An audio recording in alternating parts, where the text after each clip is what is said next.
What's up everybody, the Blue Fang here, and today I'm back with a part 2 to What If Naruto Was Banished. So surprisingly we already got to 70 likes, so of course I had to come back with another one already. This time let's say the like goal will be 100 likes for the next part. Next video I'm going to be starting another What If that seems interesting, and if this video hits 100 likes, then I'll do both of them around the same time. I also have 3 other what ifs that I could do, and if these videos keep going well, then I'll continue to keep doing them a lot in each week. But anyways, without further ado, let's just get right into the video. So let's have a short little recap on what had happened. With Hiruzen being selfish and not caring for Naruto whatsoever in this what if, he had banished him due to the village's cries. He doesn't think he needs him anyway. Someone with Naruto's skills is useless. He can't control his Biju, and in his eyes, he doesn't think he'll ever do it, with the marks he gets at the academy. He also had Naruto's memory erased, so everything he had done at the academy or in the village is gone. But he had one memory left in his mind at least, which was his name, Naruto Uzumaki. He doesn't know how he ended up walking the lands by himself, and he doesn't even know who he truly is, but he keeps on walking. Eventually, Naruto made it to a settlement that had treated him pretty disrespectfully at first, but they had soon grown to understand him, with the leader of the clan taking him in for now.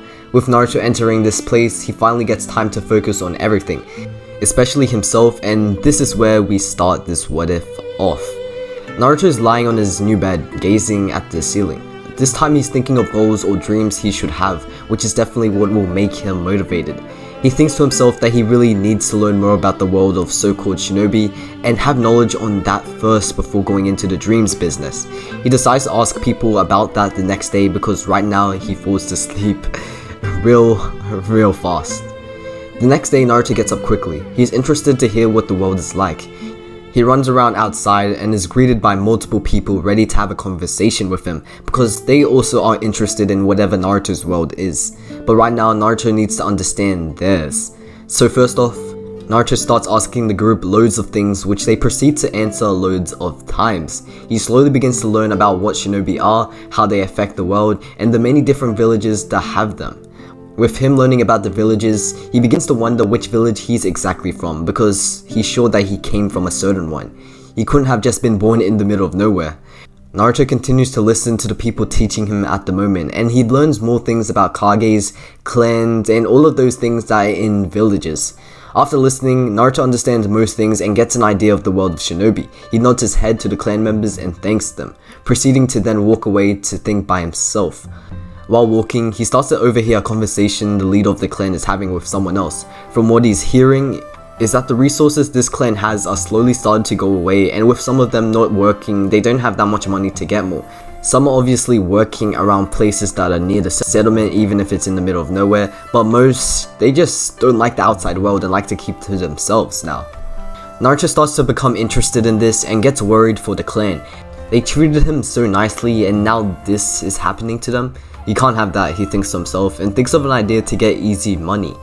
He learned about how people are able to quickly get money with no working skills, and there's a lot of jobs, but one that has caught his eye is the mercenary business. He learned of what mercenaries are and knows that they get big money for just taking out one guy only. First, he needs to check if he can actually fight and act like a shinobi, the type that is from the stories he has heard. He goes up to some people and decides to ask them if they could spar with him so he can see if he's strong enough. If he isn't, then he'd have to train first before going with his plan. The people agree, and Naruto starts off by dashing towards them with a fist. He sends it, but it gets dodged pretty easily. He goes again and misses.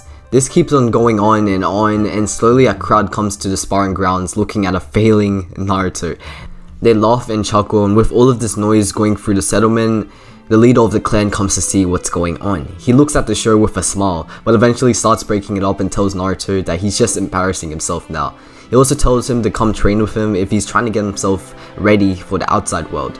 So later on, we cut to Naruto heading over to the leader's place for a training lesson. He needs to get stronger, smarter, and more decisive when fighting. He can't go and do this mercenary business if he's unskilled and an amateur. He'd either get killed by his victim's bodyguards or even the victim themselves. That'd be way more embarrassing than just missing your punches in a sparring match. Naruto faces the leader with him giving a little speech to Naruto telling him to always use these skills for self-defense and never attack someone without reason. Naruto twitches a little since his plan goes entirely against that. He now thinks that he shouldn't actually tell him about his plan and the true reason he's training. He just brings up the lie of him getting stronger just for him to protect himself when he leaves this place. So with him going with this lie to be able to fully get this training experience, he gets himself ready for whatever is about to happen next, with him putting his hands up. The leader grins and puts his own hands up as well and dashes towards Naruto. So for these next couple of days, Naruto would follow his training, getting better and better. But within these days, he finds out that he's actually pretty strong and his mind recognizes the moves he does, as if he had already done them a lot of times before. These moves were obviously in his memories that he had lost, but his mind slightly remembers them and Naruto is able to use these moves without fumbling. Eventually he gets the hang of the training and shows the leader that he's gotten better, being able to start to match up with him, but obviously the leader isn't trying and is not serious while Naruto is. Now after completing his melee training, Naruto starts to learn some jutsus and how to use shinobi weapons. This pushes him to understand more about the life of a shinobi, and he even starts to become a shinobi himself as he learns how to get the hang of this style. More days go by and Naruto acknowledges what he's good at and what he can deal with. He picks out the jutsus he's able to do and the weapons he's able to use, and finally gets ready to set out to look for a mercenary job for some money. He tells the clan that he wants to try and be able to look for a job that'll bring them money, since the clan has shut themselves away from the outside world. Well, most of them at least. He tells them that he'll return after a while and walks out from the settlement pretty optimistic, even though he's about to try and find a job that's really brutal. It doesn't really matter to him though, as he has a grin on his face while walking, quite different from him walking alone in the first part of the What If. The thing is though, he's still empty and void of some emotions. He has a few, but he can't understand the serious ones too well. But all Naruto needs to do right now is to follow one of the goals that he has at this point and keep on going. We cut later to when Naruto has gotten around to asking loads of people for mercenary jobs, and he actually gets a few at multiple places, so he'll have to keep traveling around back to back on different days.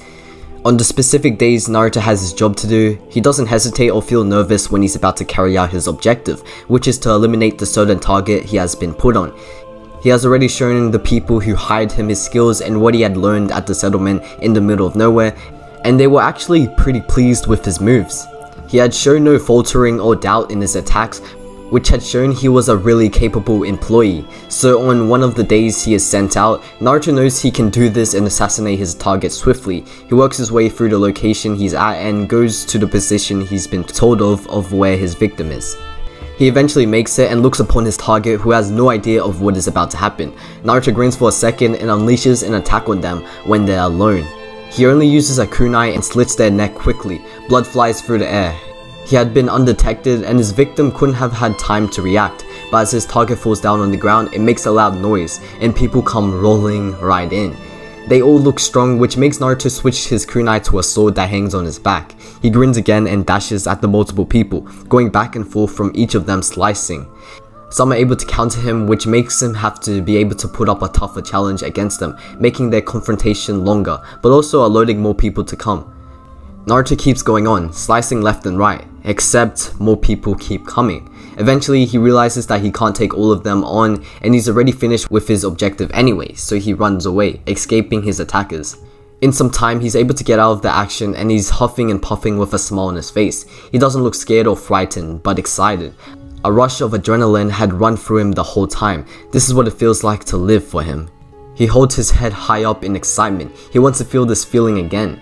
No, he needs to. So Naruto continues his mercenary jobs, slowly making a name for himself, and one of his later employers would be named Gato.